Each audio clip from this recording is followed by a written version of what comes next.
나도 이제 내 생활이 필요해. 애들 봐주는 것도 이젠 지쳤어. 엄마! 갑자기 왜 이러세요? 저희가 효도도 할 겸 자주 찾아뵙는 거잖아요. 효도, 엄마 몸 안 좋은 거 알면서 애 맡기고 반찬 해달라는 게 효도야?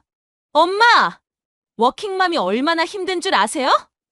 엄마는 집에만 계셨으니까 모르시죠? 그래. 너 키우느라 평생 집에만 있었다. 그런데 이제 또 손주까지 키우라고? 손주 보는 게 즐겁다면서요. 거짓말이었어요? 즐겁지. 하지만 매일은 아니야. 매일을 너희 뒤치다꺼리만 하는 게 얼마나 힘든지 아니? 그럼 엄마 뜻은 뭐예요? 제가 회사를 그만두라는 거예요? 거봐. 지금도 너 얘기뿐이잖아. 엄마가 얼마나 힘든지 생각이나 해봤어? 허리 아파서 그러세요? 엄마, 저도 허리 아파요. 다들 그 정도는 참고 사는 거예요. 그럼 너도 이해해야지. 엄마도 힘들어. 이제 더는 못해. 그래요. 알았어요. 그럼 이제 오지 말라는 거죠? 그래. 이제 오지 마라. 뭐라고요? 이제 연락도 하지 마라. 나도 내 인생 좀 살아야겠다. 영상 시작 전 구독과 좋아요 부탁드립니다. 구독은 무료이니 오른쪽 아래 구독 버튼 눌러주세요. 알림 설정까지 해두시면 더 많은 이야기를 놓치지 않고 보실 수 있습니다. 저는 박영자입니다. 올해 65이 됐네요. 몇 달 전부터 우리 아파트 비밀번호를 바꾸고 자식들과 거리를 좀 뒀더니 아파트 주민분들이 아이고 너무하신 거 아니에요 하시더라고요. 오늘은 제가 왜 그런 결정을 할 수밖에 없었는지 말씀드리고 싶습니다. 매일 새벽 6시 저는 알람 소리가 울리기도 전에 눈이 떠집니다. 어김없이 딸이 아이들을 데리고 왔기 때문입니다. 엄마, 죄송해요. 오늘 아침에 회의가 있어서 애들 아침 먹이고 학교 보내주실 수 있죠? 그래, 알았다. 너무 걱정하지 마.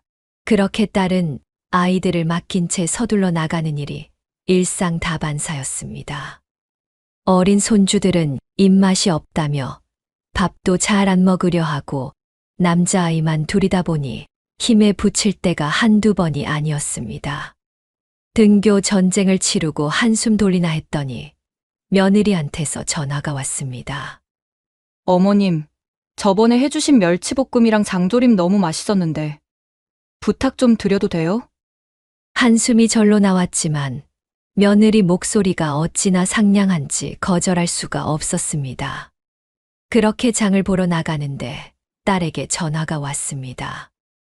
엄마, 오늘 회식이라 좀 늦을 것 같은데 애들 저녁이랑 학원 좀 부탁해요.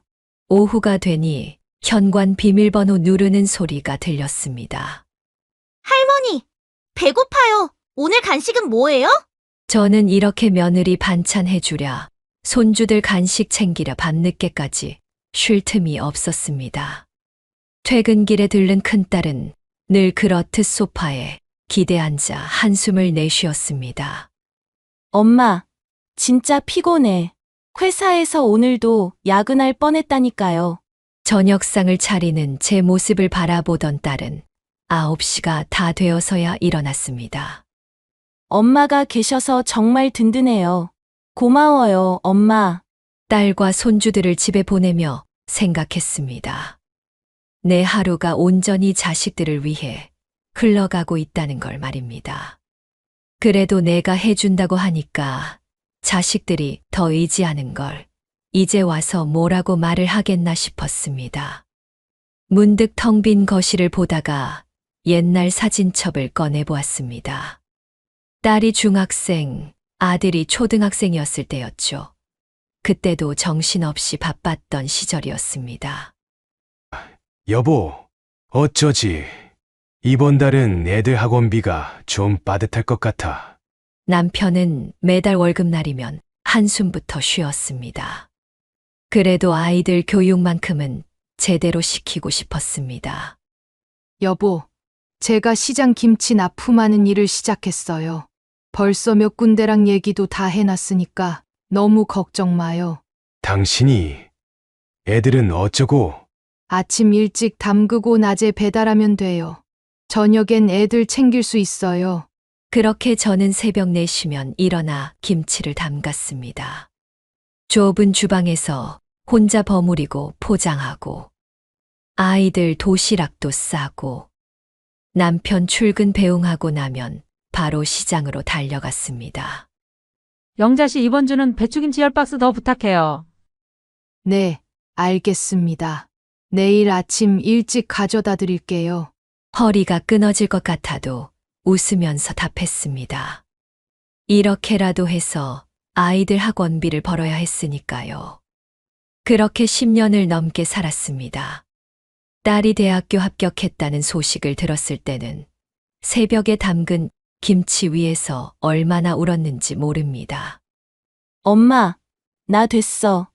일지망 붙었어. 그때 딸의 목소리가 아직도 생생합니다. 아들도 좋은 대학에 들어가고 두 아이 모두 결혼도 하고 그렇게 제 젊음을 바쳐 키운 아이들이었습니다. 세월이 참 빠르단 생각을 하니 문득 제 어머님 생각이 났습니다. 요즘 며느리들이 친정엄마한테 투정 부리는 걸 들으면 제가 엄마에게 똑같이 했던 일들이 떠올라 마음이 아프더군요. 그때는 이해하지 못했는데 엄마도 저처럼 자식 키우느라 고생하셨을 텐데 말이죠. 세월이 참 빠르게 흘러갔습니다. 어느새 남편도 퇴직을 하고 아이들도 다 결혼을 했습니다. 이제는 정말 제 시간을 가질 수 있겠다 싶었습니다. 여보, 저 복지관 요가 배우러 다녀올게요. 그래, 당신도 이제 좀 쉬어야지. 평생 고생했잖아. 처음으로 제 건강을 챙기는 재미를 알게 되었습니다. 요가 수업에서 만난 친구들과 운동도 하고 수업 끝나고 커피 한잔 하면서 수다 떠는 재미가 쏠쏠했습니다. 영자 씨, 우리 다음 주에 단풍 구경 가기로 했잖아요. 이번에는 꼭 가요. 친구들과의 약속이 생기니 아침부터 설레었습니다. 평생 남편과 아이들 스케줄에 맞춰 살다가 이제야 제 약속이 생긴 게 신기하기만 했죠. 복지관에서는 요가만 하는 게 아니었습니다. 스마트폰 교실도 있고 노래 교실도 있어서 이것저것 배우는 재미가 쏠쏠했습니다. 특히 스마트폰 교실에서 배운 카톡으로 친구들이랑 대화하는 게 즐거웠습니다. 어머, 영자 씨 요새 젊어지신 것 같아요. 피부도 좋아지고. 아침마다 요가하고 산책하니 몸이 가벼워지는 게 느껴졌습니다. 친구들이랑 도시락 싸들고 공원에 가서 먹기도 하고 때로는 남편이랑 근교 여행을 다녀오기도 했습니다. 엄마, 복지관이 그렇게 재밌어요? 요즘 복지관만 다니시네. 집에서 좀 쉬시지. 딸이 투덜거릴 때마다 괜히 서러워졌습니다. 평생 가족들 뒷바라지 하느라 못 가졌던 제 시간을 이제야 갖는 게 뭐가 잘못됐다는 걸까요?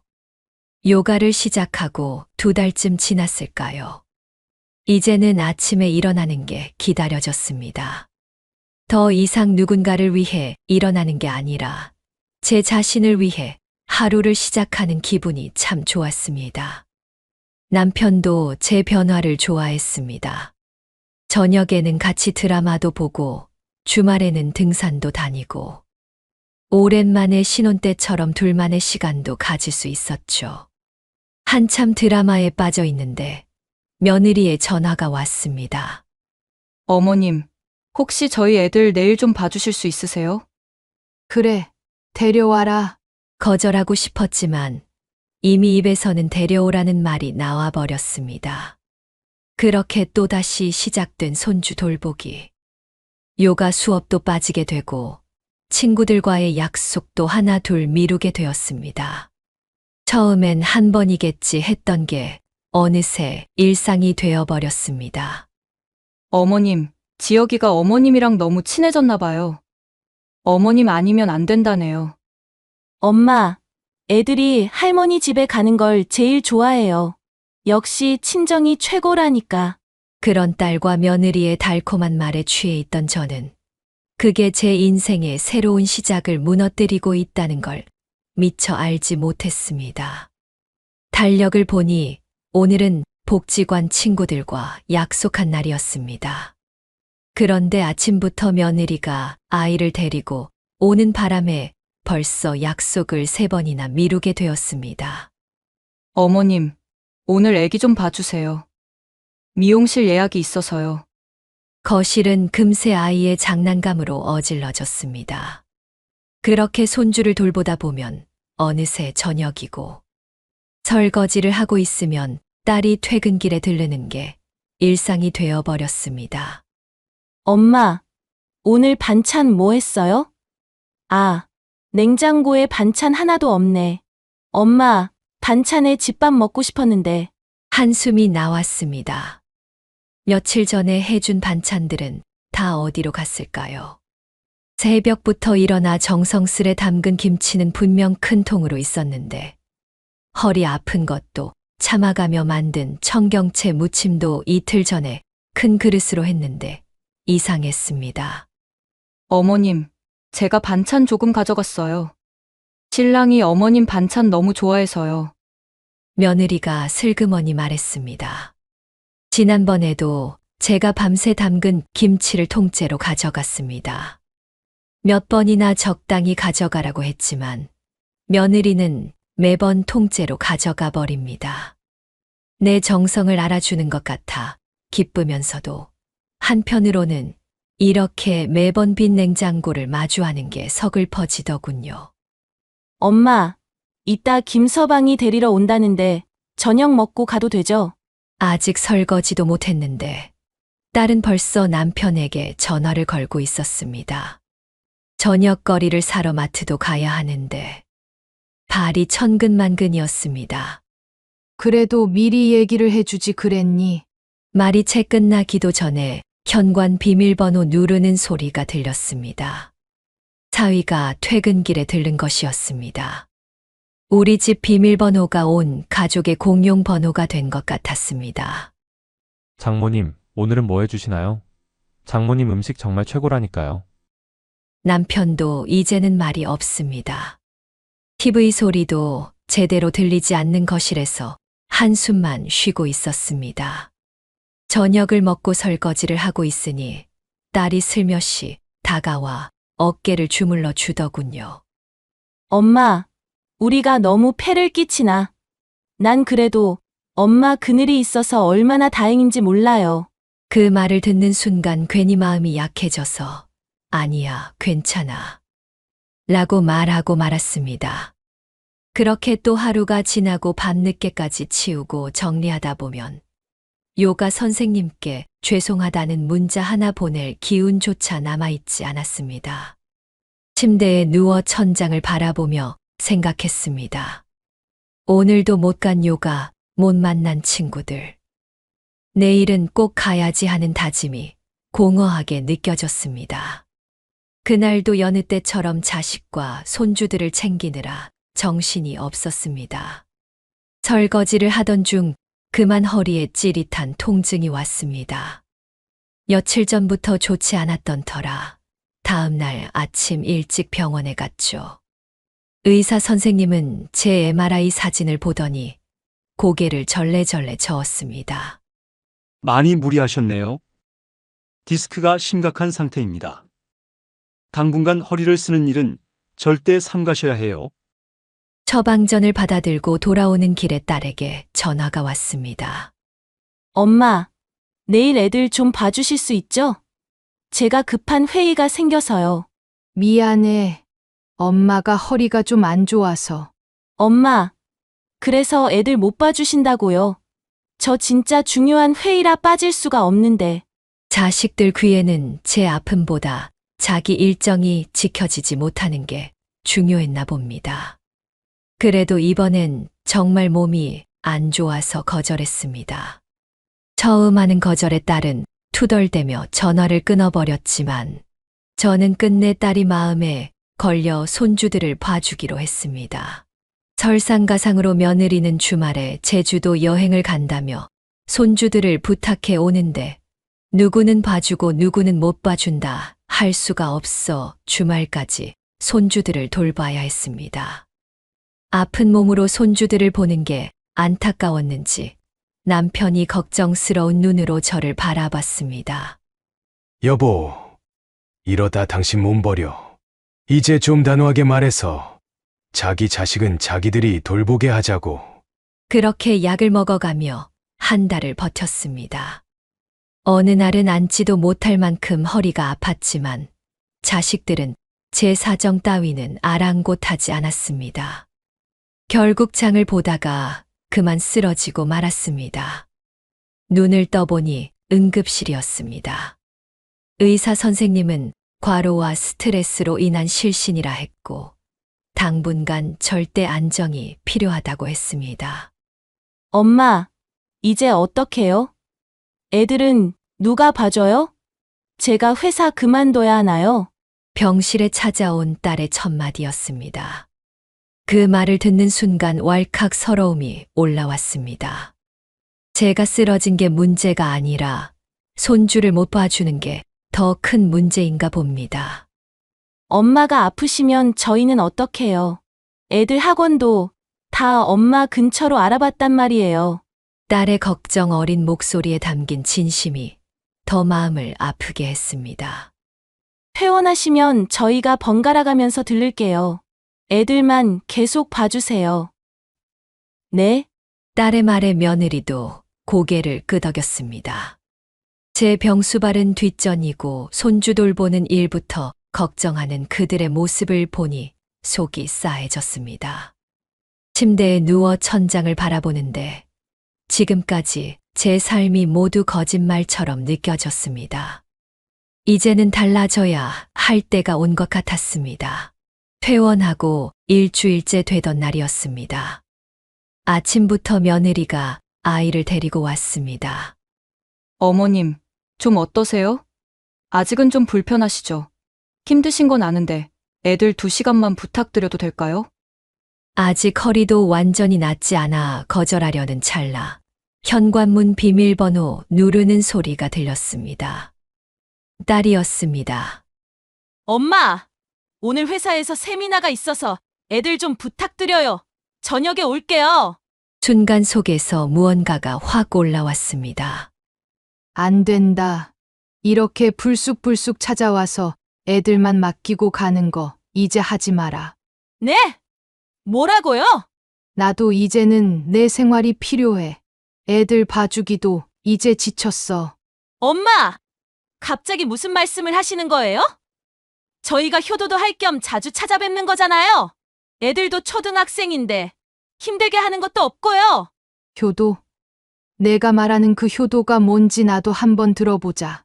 엄마 몸이 안 좋다는 건 알면서 매일같이 애들 맡기고 반찬해달라고 하고. 이게 효도니? 엄마! 제가 얼마나 바빠요? 워킹맘이 얼마나 힘든 줄 아세요? 엄마는 전업주부로 사셨으니 알 리가 없으시죠? 그래. 나는 너 키우느라 일도 못하고 집에만 있었다.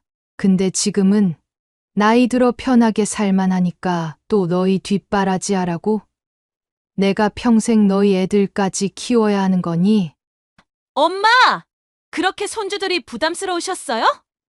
언제는 손주 보는 게 즐겁다고 하시더니 거짓말이었어요? 즐거운 건 맞아. 하지만 하루 종일, 매일매일은 아니다. 나도 나이가 있어서 힘에 부친단 말이다. 너희들은 필요할 때만 오면 되지만 난 쉴 틈이 없어. 엄마! 그럼 제가 회사를 그만둬야 해요? 그게 엄마 바람이에요? 아니면 비싼 시터를 둬요? 애들 사교육비도 만만찮은데 이 정도도 못 해주시냐고요? 거봐, 지금도 내 얘기뿐이잖아. 엄마는 어떨지, 엄마 건강은 어떨지, 그런 생각은 하나도 안 하고. 건강이요? 엄마 그거 알아요? 저도 허리 아파요. 저도 힘들어요. 근데 누구한테 이런 말도 못하고 매일 버티고 있다고요? 그럼 더 이해해야지. 엄마도 힘들다는 걸 이해해야지. 내가 힘든 걸 아는 엄마가 이렇게까지 말하는 게 얼마나 속상하겠어. 알았어요. 그럼 이제 오지 말라는 거죠? 손주들도 보고 싶지 않으시다는 거고, 제가 너무 엄마 인생의 짐이 됐나 보네요. 그렇게 말 돌리지 마. 그냥 약속하고 오면 안 될까? 불쑥불쑥 오지 말고 나도 내 시간이 있다는 걸 알아줬으면 해. 엄마! 정말 이러실 거예요? 그동안 제가 얼마나 열심히 살았는데 엄마는 제 편이 아니었네요. 알았어요. 다신 안 올게요. 그렇게 딸은 현관문을 쾅 닫고 나가버렸고 며느리도 아이를 데리고 서둘러 나갔습니다. 딸이 나가고 한참을 멍하니 앉아 있는데 전화기가 울렸습니다. 아들이었습니다. 엄마, 누나한테 전화 받았는데 엄마가 이제 우리 보고 오지 말라고 하셨다면서요? 그게 아니라 말을 잇기도 전에 아들이 말을 끊었습니다. 누나가 얼마나 울었는지 아세요? 엄마 뵙겠다고 매일 들렀다면서요. 근데 오지 말라고 하신 건 너무하신 거 아니에요? 누군가에게 이야기하듯 멀리서 딸의 목소리가 들렸습니다. 아마 아들 집에 가 있는 듯 했습니다. 그리고 지혁이 엄마도 얼마나 속상해하는지 아세요? 엄마한테 최대한 피해 안 끼치려고 어린이집도 보냈는데 이렇게 하시면 저희도 섭섭하죠. 엄마가 그런 뜻으로 한 말이 아니라 됐어요. 엄마, 이제 편하게 사세요. 저희가 다신 찾아가지 않을게요. 그걸 바라시는 거죠. 이제 명절에도 안 갈 테니 신경 쓰지 마시고 편하게 남은 인생 즐기세요. 전화가 끊겼습니다. 그제야 눈물이 왈칵 쏟아졌습니다. 내가 잘못했나? 너무 심했나? 싶어 한참을 울고 있는데 남편이 조용히 다가와 어깨를 두드렸습니다. 잘했어. 언제까지 자식들 뒷바라지만 하고 살 순 없잖아. 여보, 우리가 잘못하고 있는 걸까요? 아니요. 당신 몸도 생각해야지. 자식들 다 키워놨는데 이제는 우리 생활도 좀 찾아야지. 잘했어. 그때 또다시 전화가 울렸습니다. 이번엔 사위였습니다. 장모님, 제가 와이프 마음 좀 풀어보려고 했는데 도저히 안 되네요. 그동안 장모님께 너무 많이 의지한 것 같아요. 와이프가 회사 그만두겠다고 하는데 좀 말려주세요. 사위의 말에 가슴이 덜컥 내려앉았습니다. 회사는 왜 그만둬? 장모님께서 손주들 부담스러우시다고 하셨다면서요? 와이프가 많이 상처받은 것 같아요. 제 말은 하나도 안 들렸는지 자기들 맘대로 해석해서 서로 상처받았다는 말만 하는 걸 보고 있자니 한숨이 절로 나왔습니다.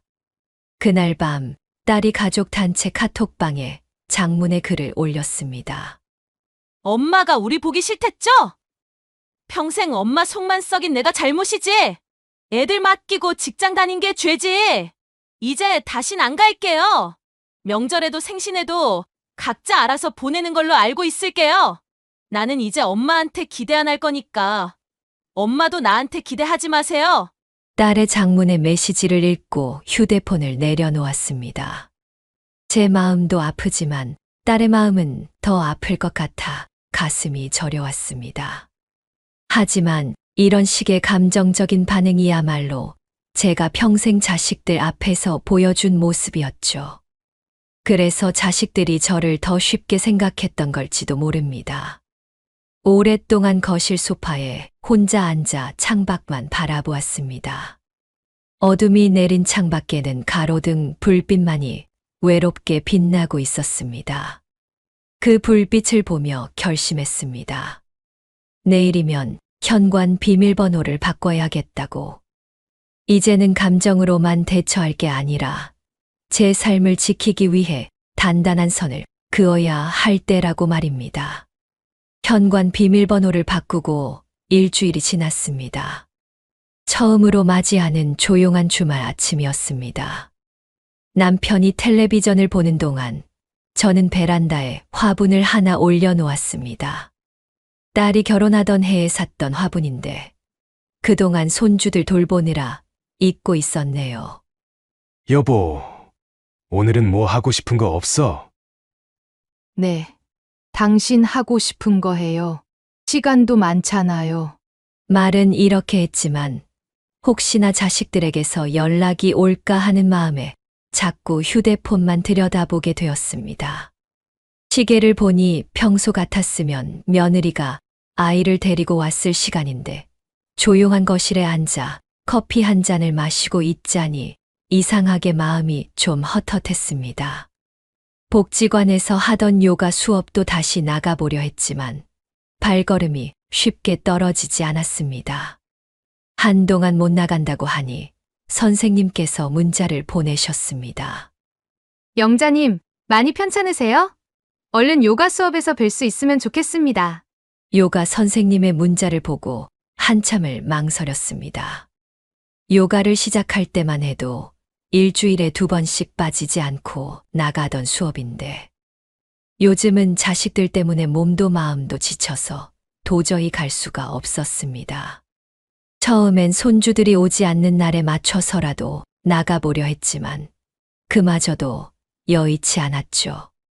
손주들을 봐주다 허리가 아파 며칠 쉬었더니 자식들은 그 틈을 타서 더 자주 들락거렸으니까요. 몸은 이제 많이 좋아졌는데 선생님께 뭐라고 답장을 보내야 할지 모르겠습니다. 제 입으로 자식 때문에 못 나간다고 하자니 창피하기도 하고 그렇다고 아프다고 거짓말을 하자니 그것도 내키지 않고 참으로 마음이 무겁더군요. 휴대폰을 내려놓고 한숨을 쉬는데 남편이 거실로 나왔습니다. 여보, 점심은 나가서 먹을까? 아니요. 그냥 집에서 먹어요. 냉장고 문을 열어보니 반찬이 몇 개 없었습니다. 예전 같았으면 딸이 퇴근길에 들러 저녁 먹고 갔을 텐데 라는 생각에 마음 한켠이 허전했습니다. 주말이라 장을 보러 나갔었는데 그것도 참 낯설기만 했습니다. 평소엔 손주들 간식에 반찬거리까지 늘 카트 가득 장을 봤는데 그날은 달랐습니다. 계산대 앞에서 카트를 보니 장바구니가 너무 허전해 보였습니다. 아이고, 영자씨. 장 보러 오셨네요. 마트에서 만난 이웃집 아주머니의 인사에 어색하게 웃었습니다. 요즘은 자제분들 안 오나 봐요. 전에는 맨날 북적거리더니. 네. 좀 바쁜가 봐요. 짧게 대답하고 발걸음을 재촉했습니다. 집으로 돌아와 거실 소파에 앉았습니다. 처음으로 맞이하는 조용한 주말이 낯설기만 합니다. TV를 켜고 채널을 이리저리 돌려봐도 재미가 없었습니다. 요가 수업에서 배웠던 동작들을 혼자 해보려 했지만 이것도 영 집중이 되지 않았습니다. 복도 끝 창가에 놓인 화분에 물을 주다가 문득 이 화분을 선물했던 작은 아들 생각이 났습니다.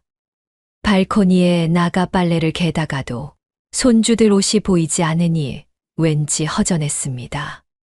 늘 시끄럽다고만 생각했던 이 공간이 이렇게 고요할 줄은 몰랐습니다. 평소라면 이맘때 큰딸이 퇴근하고 들어와 이런저런 회사 이야기를 하고 있을 시간이었습니다. 소파에 앉아 한동안 멍하니 창밖만 바라보았습니다. 앞집 아이들이 학원 가는 모습이 보이자 저도 모르게 시계를 확인했습니다. 손주들 학원 시간을 체크하는 건 이제 제 몫이 아닌데도 말입니다. 전화기를 만지작거리다 문자함을 열어보았습니다. 딸에게서 온 마지막 메시지는 일주일 전, 그날 밤에 보낸 장문의 글이 전부였습니다. 투정 섞인 말투로 가득한 그 메시지를 다시 읽어보니 제가 평생 자식들에게 지었던 표정이 떠올랐습니다. 답장을 쓰려다 그만두었습니다. 아직은 조금 더 시간이 필요했기 때문입니다. 현관 비밀번호를 바꾸고 한 달이 지났습니다.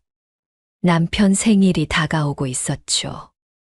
매년 자식들 불러서 북적거리게 차려놓았던 생일상이 올해는 처음으로 조촐해질 것 같았습니다. 여보, 올해는 밖에 나가서 둘이 먹을까? 아니요. 그래도 제가 요리해야죠. 얼른 시장 가서 장 봐올 테니 기다려요. 시장에 나가보니 제철 생선이 눈에 띄었습니다.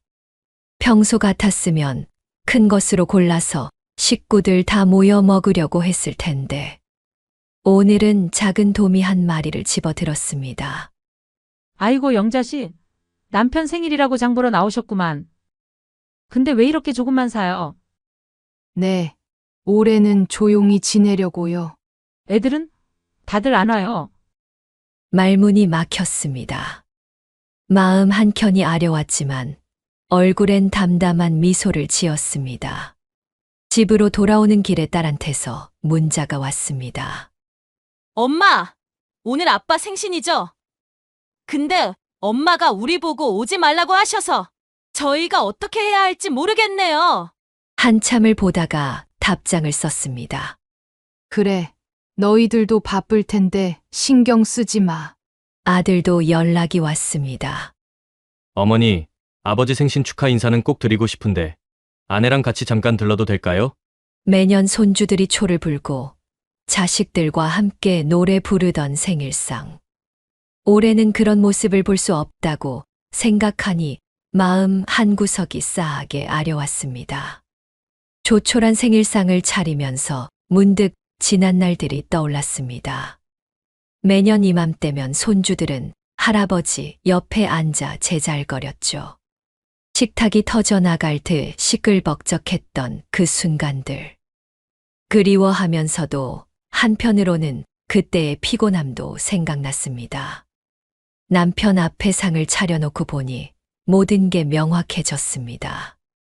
내가 진정으로 원하는 건 자식들과 완전히 끊어지는 게 아니었습니다. 그저 서로가 적당한 거리를 두고 서로의 생활을 존중하면서 만날 수 있으면 좋겠다는 생각이 들었습니다. 통화 목록을 보니 자식들에게서 부재중 전화가 와 있었습니다. 아마도 남편 생일 축하 전화였겠죠. 받지 못한 전화기를 바라보다가 결심했습니다. 이제는 새로운 규칙이 필요할 것 같았습니다. 일방적인 단절도 일방적인 희생도 아닌 서로가 편안한 거리를 찾아가는 그런 규칙 말입니다. 일주일을 더 고민하다가 자녀들과 이야기를 나누기로 했습니다.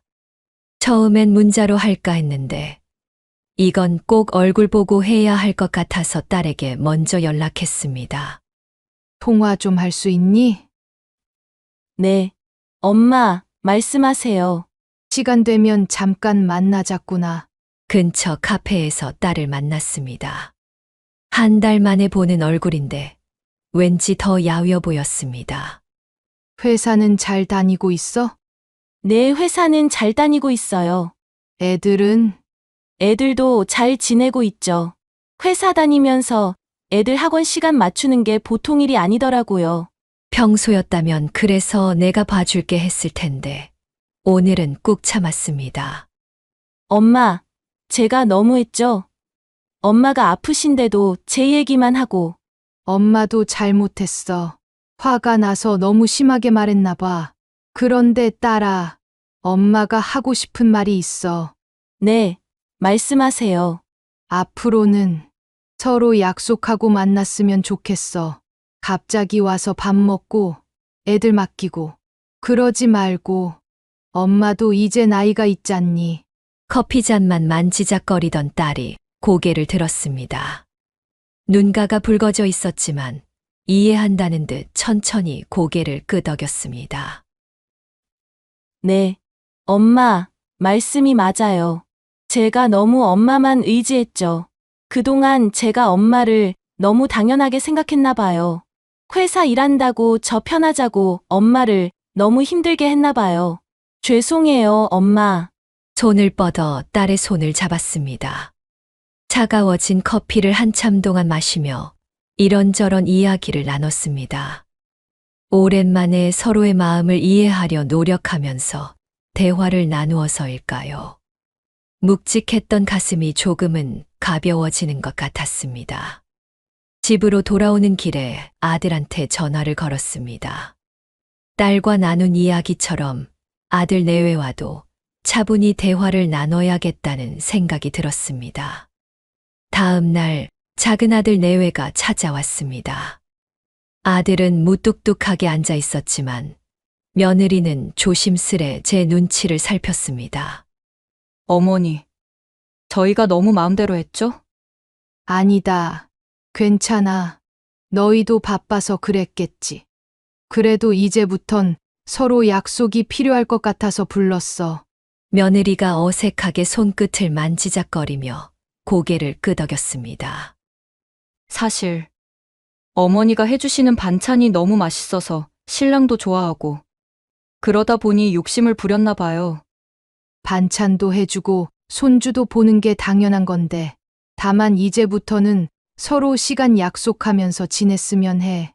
갑자기 오지 말고. 네. 앞으로는 어머님 일정도 먼저 여쭤보고 시간 맞춰서 올게요. 미안해하지 마.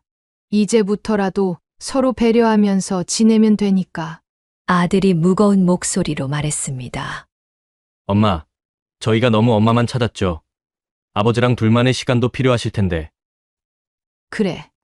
이제 나도 늙었나 봐. 체력이 예전 같지 않네. 오랜만에 가족들과 이야기를 나누고 나니 마음이 한결 가벼워졌습니다. 그동안은 서운한 마음을 혼자서만 사귀다가 폭발해 버렸는데 이렇게 터놓고 이야기를 하니 후련했습니다. 집으로 돌아오는 길에 남편이 물었습니다. 많이 힘들었지. 이제 좀 나아질 것 같아요. 그동안은 제가 참기만 했는데, 이제는 서로 조금씩 맞춰가 보려고요. 우리도 이제 우리 둘만의 시간을 가져보는 게 어떠소? 제주도에서 한 달 정도 살아보면 좋을 것 같은데. 제주도요? 그동안 자식들 뒷바라지하느라 여행 한번 제대로 못 갔잖아.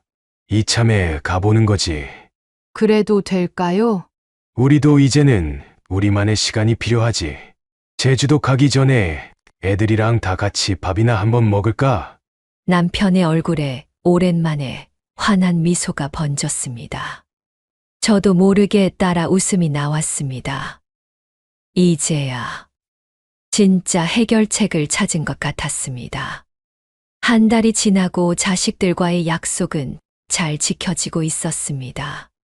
주말에 손주들이 온다고 하니 이제는 그게 부담이 아닌 설렘으로 다가왔습니다. 할머니, 보고 싶었어요. 현관문을 열고 들어오는 손주들의 목소리가 이제는 반갑기만 합니다.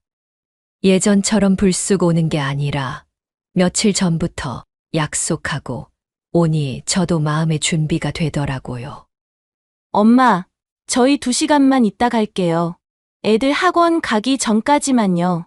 딸의 말에 고개를 끄덕였습니다. 이제는 서로의 시간을 지켜주려 노력하는 모습이 보기 좋았습니다.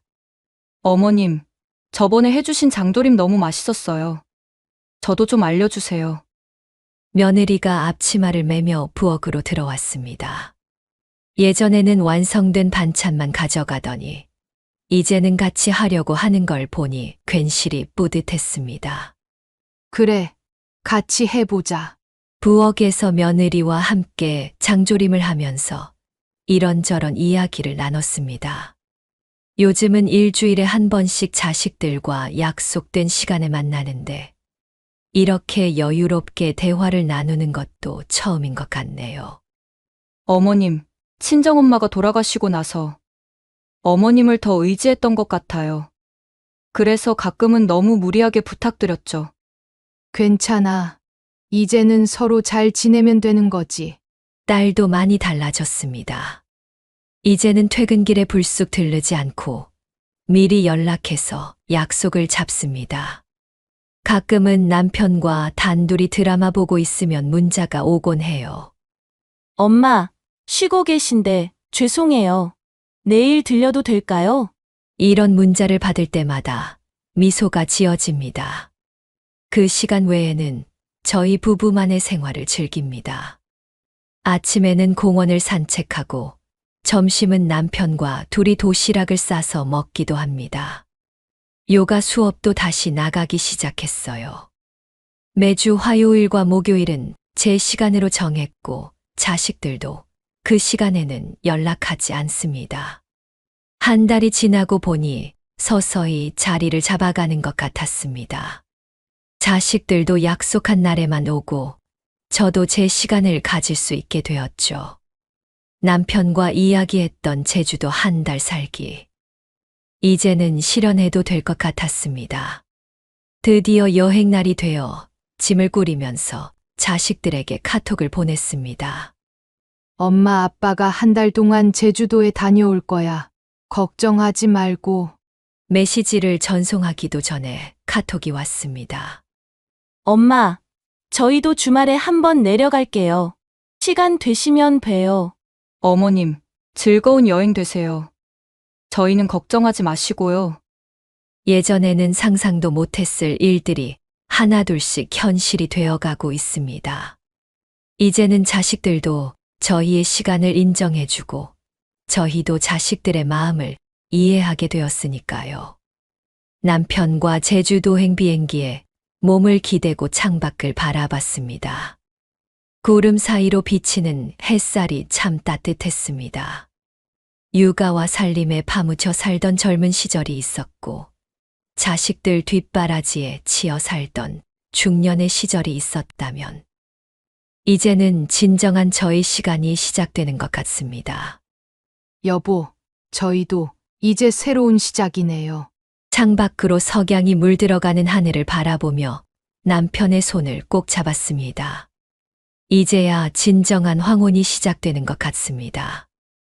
여러분은 요즘 자식들과의 관계가 어떠신가요? 하루 종일 자식들 뒷바라지하고 손주들 돌보느라 정작 본인의 삶은 잃어버리고 계시진 않나요?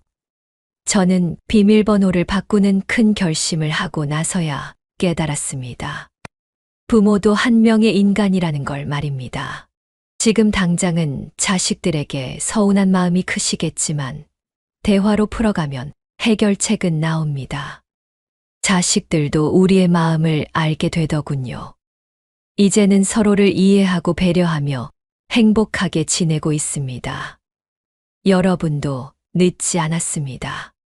지금이라도 당신만의 시간을 가지세요.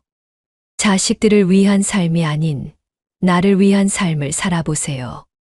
오늘도 세월의 지혜와 함께 해주셔서 감사합니다. 우리 세대의 이야기가 여러분께 작은 위로가 되었길 바랍니다. 앞으로도 세월이 주는 소중한 이야기들을 여러분과 함께 나누고 싶습니다.